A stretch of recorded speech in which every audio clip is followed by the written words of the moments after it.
嗱，我講一講先。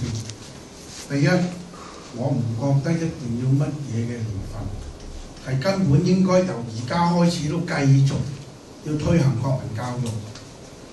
官方佢係各自佢嗰個嘅指引啫，但係我覺得市民係有要求，有咁嘅需要，要求學校可以係任何時間，只要學校覺得係有需要嘅，就可以推行呢個國民教育。內容方面當然係要講事實，我哋強調呢樣嘢。另外一方面，民間嘅，起碼我自己本身就會自己會搞國民教育。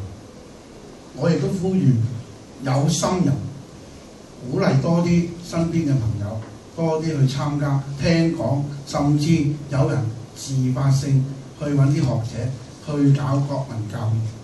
我哋唔係一定單靠政府。